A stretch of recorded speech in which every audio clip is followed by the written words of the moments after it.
오늘 말씀은 대강 그 세 가지로 나누게 됩니다. 첫째는 어떤 내용이냐면요, 12절부터 17절까지는 어떻게 내용이 되어 있냐면은 12절부터 17절까지는 고의로 죽인 죄가 됩니다. 그러니까는 사형에 처할 만한 법에 대해서 이제 말하고 있죠. 그 다음에 둘째는 18절부터 몇 절까지냐면 27절까지인데요. 여긴 뭐를 말하고 있냐면은 배상이 요구되는 신체적 상해를 얘기하고 있어요. 배상이 요구되는 신체적 상해 돼 있고요. 그 다음에 28절부터 36절까지는 뭐가 되어 있냐면은 중과실적인 죄가 나오게 됩니다. 열심히 뭐가 나오죠? 그러니까 그 등장 임무자일까? 예? 소를 가지고 한참 소만 기억나죠? 그렇죠? 소를 가지고 한참 이제 얘기를 합니다. 이 말씀을 통해서 우리가 하나님께서는 이런 의도를 가지고 있구나 하는 것을 알 수가 있죠.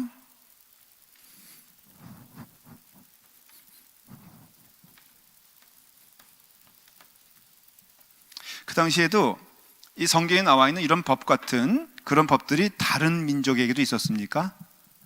그 당시에 예를 들어서 그 아브람이 살고 있던 갈대아 우르 지역이 그 문명권으로 말하면은 그 몇 개의 문명이 있죠? 황하 문명이 있고, 그 다음에 인도에 인더스 문명이 있고요. 그 다음에 애굽에 무슨 애굽 문명이라, 나일 문명이라 그래요? 권사님 확실히 아시고 대답하시는 거예요? 나일강에 있는 애굽 쪽에 있는 게 학교 때 배웠는데, 중학교 때 배웠나요 이거? 4대 문명이죠. 황하 문명, 인더스 문명, 그 다음에 애굽에 있는 문명하고, 그 다음에 있는 게 그 메소포타미아 문명이 있어요. 메소포타미아 문명이 바로 아브라함이 살던 갈대아 우르거든요. 거기 보면 하무라비 법전이란 게 있습니다. 세계 최초의 법전이죠. 그러니까는 세상에도 법이 있었다는 거예요. 아주 구체적으로. 근데 하나님이 정하신 법이 있다는 거예요.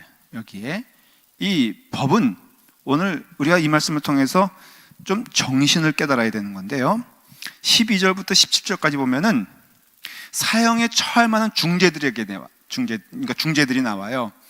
오늘 이 말씀은 우리에게도 아마 적용이 될 것 같아요. 이제 사형에 처할 그 중죄들이 무엇이 나오냐면은 여러 가지 나오죠. 예를 들어서 이제 사람을 쳐 죽인 자는 반드시 죽일 것이나, 만일 13절에 보니까 사람이 고의적으로 한 것이 아니라, 그래서 13절과 14절은 좀 우리가 주목해서 봐야 돼요. 우리가 살인을 했잖아요. 이거 다 살인이거든요. 성경을 보면요, 이 살인에 대하여 중요하게 나누는 기준이 있단 말이에요. 그게 뭐냐면은 바로 고의성이에요. 근데 이게 오늘날의 법에서도 여러분들 적용이 되죠. 그렇지 않습니까? 어떤 사건에 대해서 그것을 조사할 때, 예를 들어서 어떻게 하다 말다툼이 났어. 말다툼이 나는데 이렇게 말다툼이 나다가 또 심하게 한 것도 아닌데 이게 조금 이게 밀었는데 그 사람이 밀려 넘어졌는데, 그렇게 공교롭게도 거기에 아주 삐쭉 튀어나온 돌이 있다고 하십시다. 그러면은 그 돌에 그 머리가 탁 찌면은 아주 극단적으로는 사람이 사망을 하잖아요. 그러면 사람이 사망하면 이게 죽인 거거든요. 근데 말다툼을 해요. 근데 내가 너무 그 사람이 미워서 내 품에다가 뭐 꼭 그렇게는 아니겠지만 어쨌든 간에 뭐 흉기를 숨기고 왔어요. 근데 정말 말다툼이 됐어. 근데 말다툼이 됐는데 또 화가 나니까는 그 준비됐던 흉기로 그 사람을 찔렀어. 좀 내용이 아주 좀 살벌하지만은 그렇게 죽은 것과 그 다음에 잠깐 이렇게 밀었는데 이 사람이 어떻게 하다 죽게 된 것과는, 여러분 오늘날의 법에 있어서도 뭐를 따지죠? 예? 이걸 따지잖아요. 그렇죠? 그러니까는 이게 그 죄에 있어서는 대단히 무서운 기준이 된다는 거예요. 기준이. 우리도 똑같아요. 여러분들, 우리가 누구에 대해서 고의적으로 대하는 것과 그렇지 않은 것을 잘 판단을 해야 된다는 거예요. 우리가 누구에 대하여 의도를 가지고 악한 말을 하는 것도 우리가 잘 판단해야 되는 거예요. 그래서 이 고의성을 가지고 이제 사람을 살인할 수도 있잖아요. 12절에 보면은 이렇게 돼 있어요.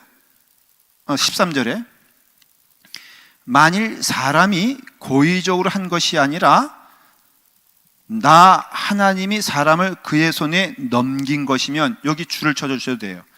나 하나님이 어떻다고요? 사람을 그의 손에 넘긴 것이면, 이게 무슨 소리냐면은 다 하나님의 손길 안에 있다는 거예요. 그런데 그 사람이 부지 중에 정말로 실수로 그 사람이 죽게 되었을 때는 뭐라고 표현하냐면은 하나님이 데려가셨다, 이런 뜻이에요. 사실은 이게. 그러니까는 그렇게 고의성이 없는데 하는 일에 대하여 이것을 성경은 그렇게 해석하고 있어요. 그러면은 그렇게 되었을 때 이 사람은 내가 그를 위하여, 내가는 누구예요? 예? 하나님이 그를 위하여 한 곳을 정하리니 그 사람이 그리로 도망할 것이죠. 이건 많이 우리가 들었던 말씀. 혹시 그렇죠? 이스라엘을 하나님께서 몇 개의 9개의 도피성을 곳곳에 정해놨어요. 이스라엘 전역에. 거리로 따지면 가장 먼 길이가 32km 정도가 됐어요. 그러니까는 부지 중에 누구를 실수로 죽였어. 그러면은 그때 중동의 문화는 이는 이, 그 다음 뭐였죠? 눈에는 눈, 이는 이였죠. 그러니까 누가 쫓아오기 시작합니까? 그 친족과 가족이 쫓아오게 돼 있어요. 왜냐하면 반드시 죽여야 되거든, 이거는. 근데 이 사람은 죽일 의도가 없었어. 그러면은 부지런히 어디로 뛰어가야 되냐면은 도피성으로 가야 돼요. 그러면 도피성으로 가면 삽니까, 죽습니까? 절대 그렇지 않아요. 도피성에 가서 뭐를 받기 시작하냐면은 재판을 받기 시작해요. 그 당시에 그 하나님의 그때 재판이 있었다는 것은 어때요? 대단히 중요한 얘기였어요. 왜냐하면 그 당시에는 재판이 있었다 없었다? 없었기 때문에. 그러니까 너의 사적인 감정으로 무엇을 처리하는 것이 아니라 재판을 통해서 그 시시비비를 가려야 된다는 거예요. 그래서 도피성으로 도망가면은 그 사람에겐 시간이 주어집니다. 그 다음에 그 성의 장로들과 함께 쫓아온 사람도 있을 거죠. 그 형제들이나 아니면 친지들이 쫓아왔을 거 아니에요. 그러면 이 사람이 정말로 그 죽음에 대해서, 그 살인에 대하여 고의성이 있는가 없는가를 판단해 주는 거예요. 그래서 고의성이 있다면은 비록 도피성에 도망갔다 할지라도 그는 죽을 것이요, 고의성이 없었다면은 이 말씀대로 그 사람은 살려주는 거예요. 그래서 이와 같이 하나님께서는 이 사람을 치리하고 이 사람을 판단하는데 고의성이 있었냐 없었느냐를 가장 중요하게 생각한다는 거예요. 14절에 보면은 뭐라고 되어 있습니까? 사람이 그의 이웃을 고의로 죽였으면 너는 그를 어디라고요? 내 제단에서라도 어떻게 된다고요? 데려다가 죽일 것이니라 그랬어요. 여러분들 그 솔로몬에게 반역한 요압이란 장군을 아십니까? 그 요압이란 장군이 솔로몬에게 반역을 했어요. 근데 솔로몬에게 반역했는데 솔로몬이 결국은 하나님의 인치심을 통하여서 다윗의 다음에 왕이 되잖아요. 그러니까는 이 요압은 죽는 것은 시간 문제라 그러니까는 요압은 죽지 않기 위해서 하나님의 제단으로 갑니다. 그래서 제단불을 잡죠. 잡는데 분하야가 그 자리에 와서는 그 요압을 끌어내 가지고 죽여버립니다. 근데 그것을 하나님께서는 가만히 계셨단 말이에요. 그러니까는 하나님께서 허락한 처형이었다는 것을 알 수가 있어요. 뭘 말하는 거예요? 지금 요압은 어떻게 했던 거예요? 고의적으로 하나님께 대적하는 일을 했다는 것을 보여주는 거예요. 그러니 우리가 어떤 거에 대하여 고의적으로 하는 거에 대해서는 하나님의 심판이 임한다는 거예요.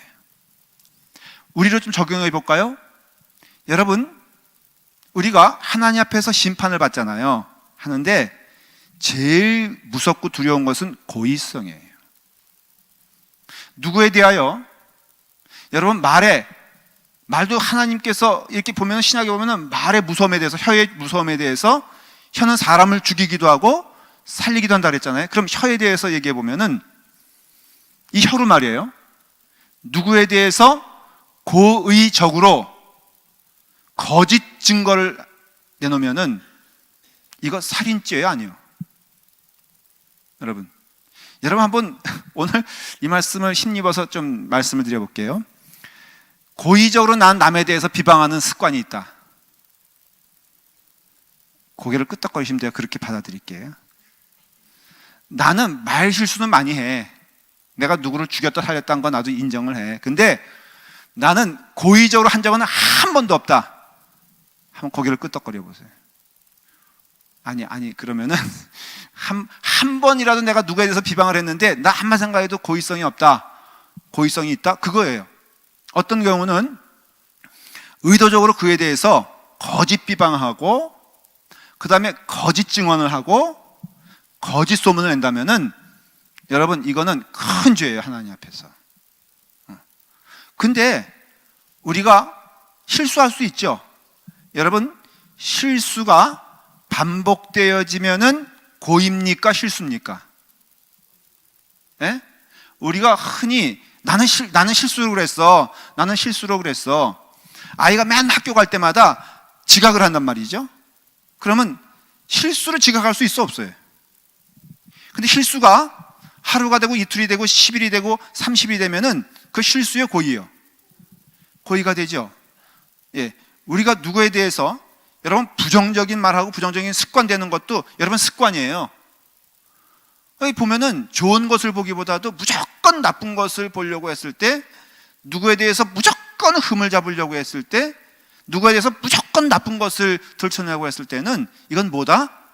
이거는 하나님 앞에서 죄 짓는 것이라 이거예요. 그에 합당한 벌을 하나님이 주신다 안 주신다? 주신다는 거예요. 그러니까 죄의 무서움이 뭐냐면은 바로 무엇이냐면은 고의성이에요. 그러니까 고의성으로 여러분 하나님 앞에서 죄를 지면은 안 된다는 거예요. 그런데 이 고의성이 있는데 그것을 하면 무조건 이건 고의고 뭐고 없다 하는 게 있어요. 그게 바로 어디 나오냐면은 15절부터 나와요. 자, 이런 거죠. 한번 같이 읽어볼까요? 시작. 자기 아버지나 어머니를 치는 자는 반드시 죽일지니라. 야, 이거 이 당시에도 이게 천륜을 배반하는 일이 있었죠. 부모님을 고의로 치거나 아니면은 고의가 아닌 뭐 실수로 치거나 있을 수 있어요, 없어요? 있어요? 여기 보면은 그럴 조항이 없어요. 이거는 다 뭐예요? 고의라는 거예요. 그러니까는 부모님에 대해서 말을 거역하는 것, 이거 고의요, 아니요?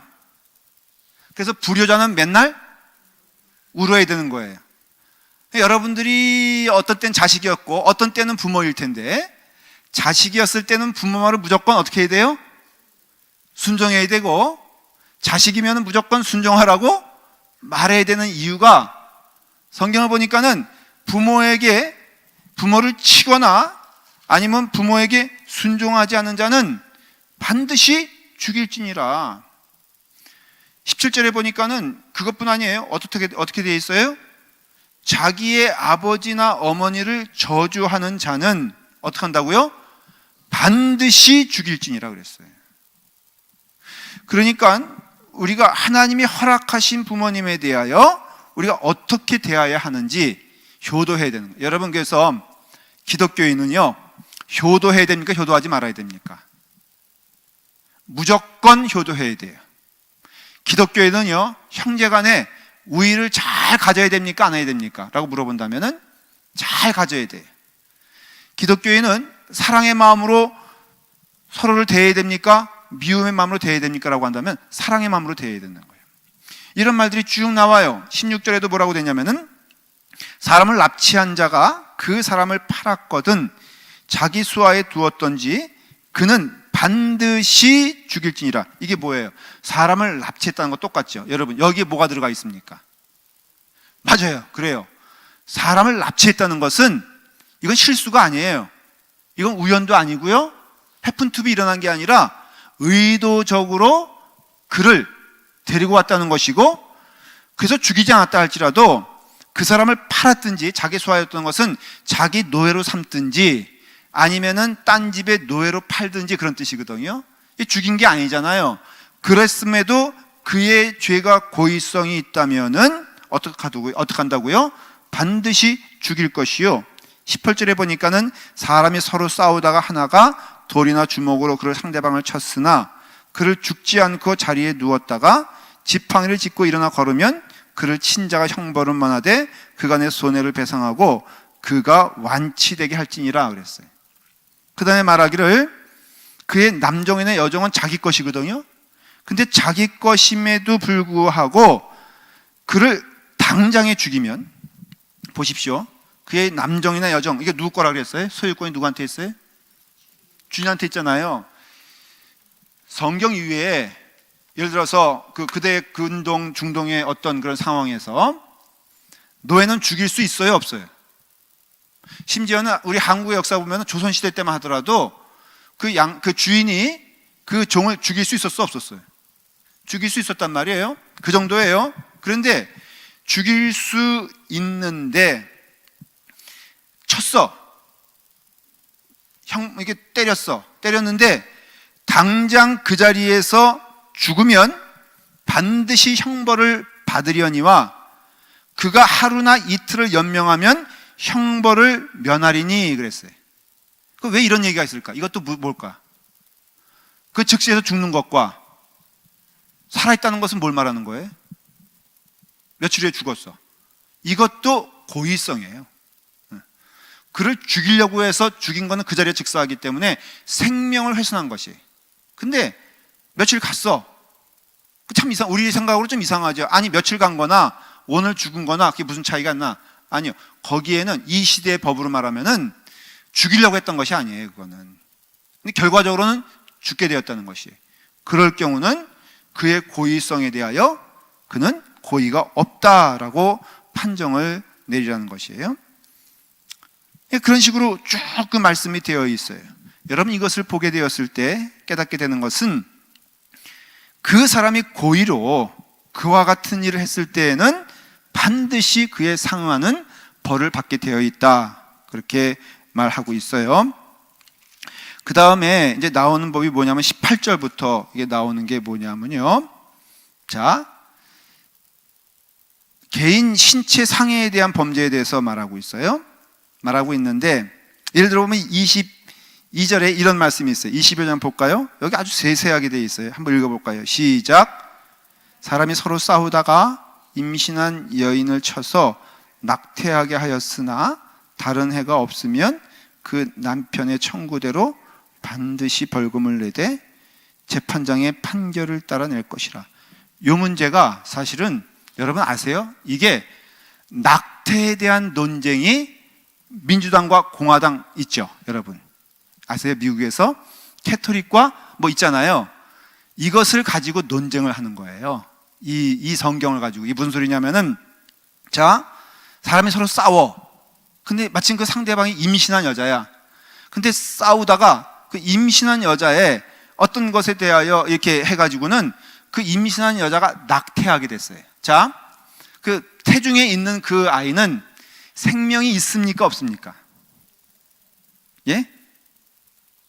생명이 있다면은 생명을 고의로 죽인 자는 어떻게 하라고 그랬죠? 죽여야 돼요. 그러니까는 이것을 생명이 있는 걸로 보면은 어떻게 되는 거예요? 예? 근데 뭐라고 돼 있어요? 그 남편의 청구대로 반드시 벌금을 낸다. 그러니까는 벌금을 낸다라는 것 때문에 어떻게 해석하냐면은 그 태중에 있는 아이는 생명입니까? 아닙니까? 그렇게 해석을 하는 거예요. 이게 서로. 그러니까 성경을 해석하는 게 왜 낙태가 논쟁이 되냐면은 그 생명을 생명으로 보면은 죽여야 되는데 고의로 발로 쳤든 어떻게든 간에 그 생명을 죽였으니까.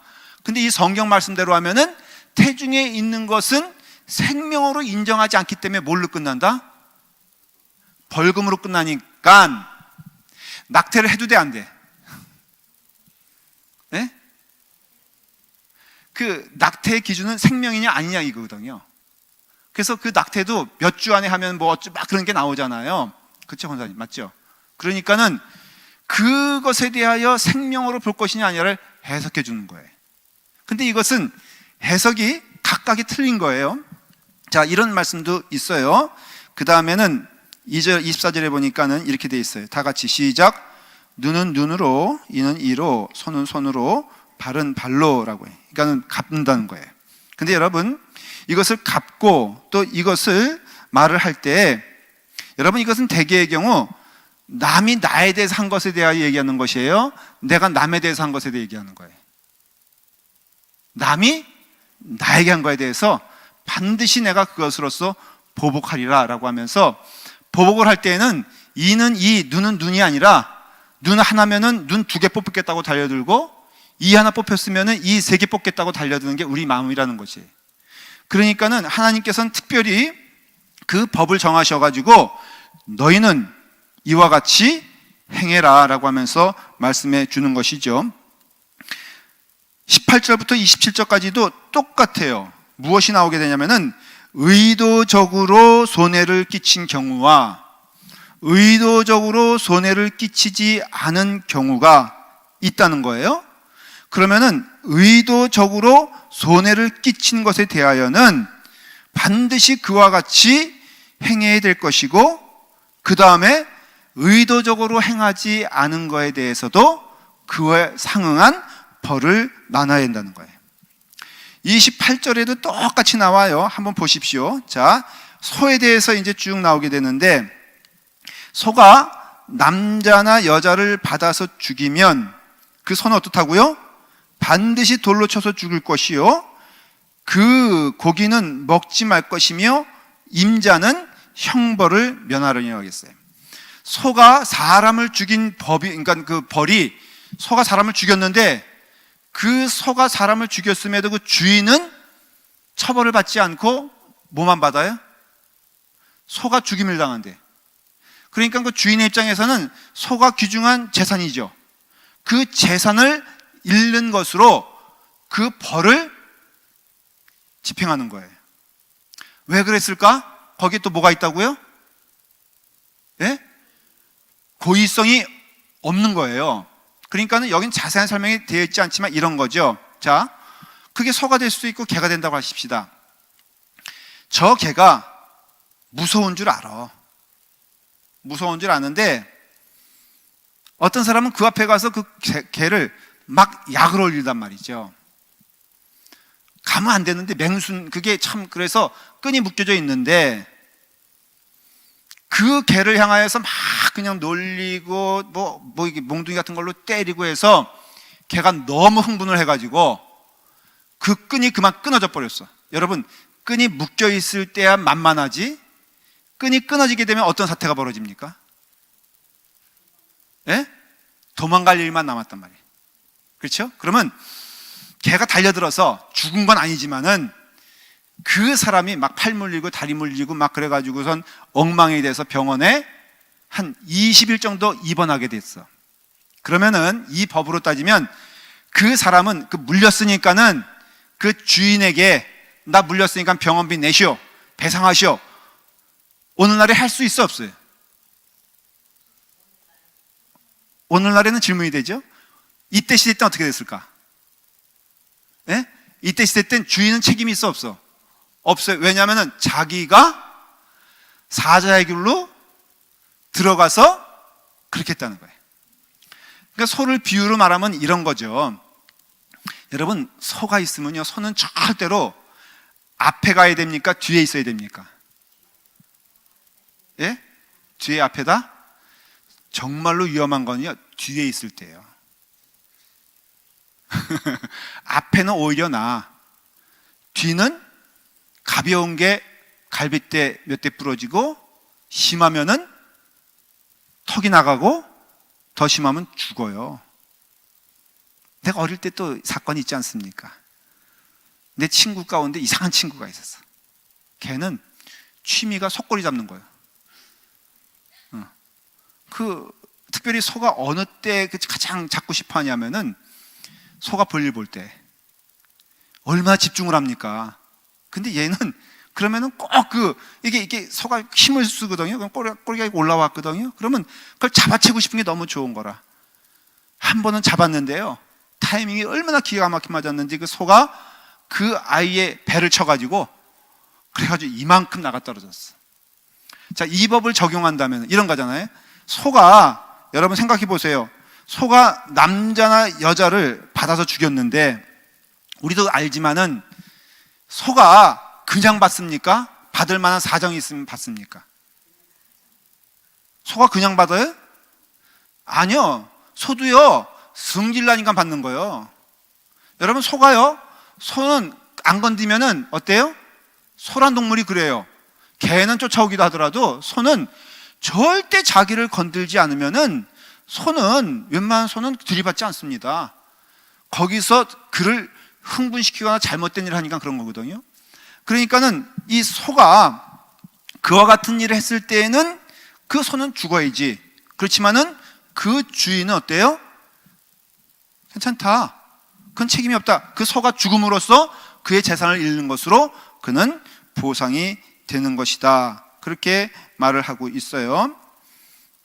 그런데 36절을 보세요. 한번. 자, 보십시오. 시작. 그 소가 본래 받는 버릇이 있는 줄 알고도 그 임자가 단속하지 아니하였으면 그는 서로 갚을 것이요, 죽은 것은 어떻다고요? 예? 그가 차지할지니라. 이 소가 습관이 있어. 받는 버릇이 있어. 그러면은 반드시 그에 상응하는 뭐라고요? 보상을 해줘야 된다는 거예요. 그 다음에 구덩이가 나오잖아요. 33절에 보면은, 사람이 구덩이를 열어두거나 구덩이를 파고 덮지 아니하므로 소나 나귀가 거기에 빠지면 그 구덩이 주인이 잘 보상하여 짐승의 임자에게 돈을 줄 것이요, 죽은 것은 그가 차지할 것이니라. 이렇게 나와 있어요. 그러니까는 이와 같이 이 말씀을 통하여서 죄는 고의성이 있는 것은 하나님의 벌을 받을 것이요, 고의성이 없는 것에 대해서는 하나님도 그에 대하여 기억하신다는 뜻이에요. 그것이 사람을 죽이는 것과 모든 것에 있어서 하나님은 그와 같은 기준을 정하신다는 겁니다. 여러분, 이 말씀은요, 내가 나에게 해를 입힐 것만큼 나도 너에게 해를 입히지 라는 뜻이 아니에요.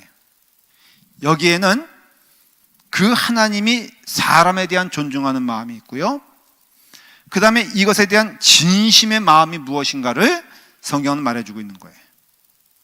우리도 대할 때, 그래서 하나님의 기준으로 말하면 말이에요, 이것을 이렇게 해석하면 돼요. 우리가 어떤 일을 만날 때도 똑같죠. 상대의 입장에서 생각해 보면은, 고의로 한 일에 대해서는 심판이 있을 거예요. 이걸 우리가 갚으라 그런 뜻이 아니에요. 여기도 보면은 직접 갚는 개념이 없어요. 다 누구한테 가야 돼요? 이것은 지금 누구 앞에 서 있는 거냐면은 재판장 앞에 서 있는 것을 말하는 거예요. 우리를 말하면은 너희가 어떤 일에 대하여, 원수 갚는 일에 대하여 성경은 말하고 있죠. 신약에서 뭐라고 말하고 있어요? 원수를 갚으려고 하지 말고 하나님께 맡겨라 그래요. 그러니까는 이 말은 재판관인 하나님께 이것을 맡기라는 거예요. 그 기준을 말해주고 있죠. 그래서 그 죄는 반드시 상응하여 하나님께서 갚는다는 거예요. 그러니까는 이것은 우리가 그냥 즉흥적으로 이를 뽑았으면 이를 이를 뽑고 이게 아니라 이것에 있어서 재판장에게 나아가는 이스라엘 사람들의 모습처럼 우리가 어떤 일을 당할 때 그거에 대하여 하나님께 맡기는 기본적인 마음이 필요하고요. 두 번째, 좀 이게 받아들이기 어려울지라도 여러분 좀 한번 믿음으로 받아들이시길 바라요. 어떤 일에 대하여 누가 나에게 고의적으로 한 것이 아니라면은 그것에 대해서는 하나님의 마음으로 그를 대할지니라, 그렇게 이해를 하셔야 돼요. 이해가 되세요? 어떤 일을 만날 때 내가 누구에게 나에게 고의적인 것이 아니라 했을 때는, 그러면 목사님 고의적인 것은 어떻게 해요? 고의적인 것은? 예? 아니요, 하나님께 맡기는 거가 아니라 법원에 가세요. 여기서도 이게 무조건 용서하라, 우리가 생각하는 무조건 죽어도, 무조건 도둑 맞아도, 무조건 우리가 손해를 봐도 이 뜻이 아니에요. 맡기라는 것이, 그 다음에 그 법에 의해서 치리가 될 것이라는 것이. 그러나 너희의 마음은 이래야 된다는 것이에요. 오늘날에도 여러분 성경으로 보면요, 신약 성경에도 보면은 세상의 법과 권세도 누구 아래에 있다고 그랬어요? 하나님 아래에 있다고 그랬죠. 그러니까 여러분들이 어떤 문제가 생기면은 어떤 사적인 감정을 가지고 행하지 말고 맡기라는 것이에요. 그거는 맡기지만 우리가 무엇에 대하여, 고의적인 것에 대하여는 고의적인 것으로, 고의적이지 않은 것에 대해서는 그런 마음으로 우리가 대하는 것이 옳다라고 오늘날 하나님께서 이 말씀을 통해서 우리에게 주시는 것이에요. 마태복음 5장에 보면 말이에요, 38절에 예수님께서 이 말씀에 대하여 해석을 해주셨어요. 제가 한번 읽어볼게요. 눈은 눈으로, 이는 이로 갚으라 하였다는 것을 너희가 들었으나 나는 너희에게 이르노니 악한 자를 대적하지 마라. 누구든지 내 오른뺨을 치거든 왼뺨을 돌려대라 라고 말씀하고 있어요. 여러분, 이것은 무슨 뜻입니까? 지금 주님께서는 너희는 들었을 때, 이 말씀이에요. 지금 바로 예수님께서 인용한 말씀이 오늘 읽은 이 말씀이에요. 너희는 눈에는 눈으로, 이는 이로 갚으라고 너희가 들었으나, 너희가 배웠으나, 너희가 그렇게 받았으나, 그러나 나는 너희에게 이르노니, 이것은 내가 너희에게 새 계명을 주노니, 그런 뜻과 똑같아요. 나는 너희에게 이르노니 악한 자를 대적하지 말라. 누구든지 내 오른뺨을 치거든 왼뺨을 돌려대라 라는 것이에요. 이 말씀 무슨 뜻일까? 그냥 믿는 자들은 무조건 뭐든지 용서하란 말일까? 무조건 뭐든지 받아들이란 말일까? 여러분, 오리를 가른 자에게 몇 리를 가라 그랬죠? 주님께서 10리를 가라 그랬죠? 겉옷을 달라는 자에게 뭐를 주라 그랬죠? 예? 속옷을 주라 그랬죠? 그러면은 이 법에 대한 이해, 누구를 대하는 자에 대한 이해는 하나님의 사랑 안에서 거하길 원한다는 것이에요. 왜냐? 우리는 하나님 앞에서 죽을 죄를 진 자들이에요. 그렇죠? 하나님 앞에서 용서받지 못할 죄를 진 거예요. 하나님께 불순종했으니까. 근데 우리는 용서함을 받았어요. 용서받을 자격이 없는데 용서함을 받았어요. 누굴 통해서? 구원받지 못할 자인데 구원받았어요. 하나님과 화목할 일을 하지 않았는데 우리는 결과적으로 화목하게 되었어요. 무엇 때문에? 예수님의 절대적인 사랑 때문에 그렇게 됐어요. 그러니까 지금 이것은 세상의 말을 하는 것이 아니라 예수님이 그와 같이 일했던 것처럼 너희도 예수님의 길을 가는 자들이고 예수님의 길을 따라가는 이들이라면은 바로 이와 같이 예수님이 십자가상에서 저들의 죄를 용서하여 주시옵소서, 저들이 지금 하는 일을 알지 못하나이다 라고 하면서 그것에 대하여 고의성이 없음을 예수님은 말씀하신 거예요. 근데 요한복음에도 보면은 하나님의 자녀들을 쭉 얘기하면서 멸망의 자녀는 그의 일을 함으로 그는 그 길로 가느니라 그랬어요. 그럼 무슨 말인 줄 아세요? 예? 가룟 유다를 말하는 거예요. 예수님 마지막에 그 목요일날 요한복음에서 17장에서 뭐라고 되어 있냐면은 너희가 이와 같이 택함 받아 주님의 자녀가 됐지만은 멸망의 자녀는 그 일을 행함으로 그 길로 가느니라. 가룟 유다는 그 길을 간다 이거예요. 그는 멸망받을 거라는 거예요. 여러분, 심판은 하나님께 있으니 여러분들은요, 심판의 손길이 되지 말고 정죄의 손길이 되지 말고 그 삶을 통하여서 심판하거나 정죄하는 일, 세상 사람들이 잘하는 거잖아요. 여러분, 그것을 하지 말라는 거예요. 그리고 무엇을 해야 되느냐? 하나님의 사랑 안에서 우리가 그 사랑으로 그를 대하는 준비를 하고 있어라. 연단하고 훈련하여 그 길을 걸어가는 자들이 되어라. 하나님께서 그를 갚아주시리라 라고 했어요. 원수 갚는 것 하나님께 있다는 것은 우리가 원수를 갚기 위해서는 우리도 원수된 자가 되어야 한다는 것이에요. 그럼으로써 우리 이 말씀을 통하여, 물론 이것은 고대의 법이에요. 이스라엘 출애굽 때 법이에요. 몇천 년 전에 이루어졌던 법이에요. 말씀드린 대로 지금 이대로 적용되면은 안 되는 법들이 다예요. 그렇지만은 하나님께서 말씀하신 그 뜻은 무엇이냐면은 바로 예수님을 통하여 새롭게 그 법에 대해서 해석해 주셨으니 눈에는 눈으로, 이는 이로 하지 아니하고 그것은 다 하나님께 맡기고 악한 자를 대적하지 말아라. 그리고 이 오른뺨을 치거든 왼뺨을 돌려대라. 가룟 유다야, 네가 멸망의 자녀로서 그 길을 걸어가느냐? 여러분, 그는 예수님께서 심판하지 않았지만 결국에는 어떻게 됐습니까? 지옥에 떨어졌습니다. 심판받은 거예요. 하나님 그렇게 하신 거예요. 그러나 예수님은 그를 향하여서 심판하지 않으셨어요. 하나님의 아들인 예수님도 이렇게 하시면서 우리에게 말씀하신 것이 뭐냐면은 로마서에 원수 갚는 일을 하지 말아라. 너희가 이와 같이 악한 자처럼 되지 말아라.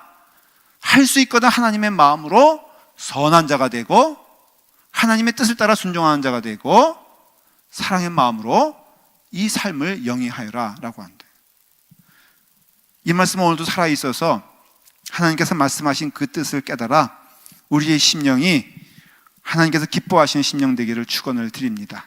주의 마음이 우리의 마음이 되기를 바라면서 하나님께서 허락하신 그 길을 따라 걸어가는 여러분 되기를 간절히 축원을 드립니다.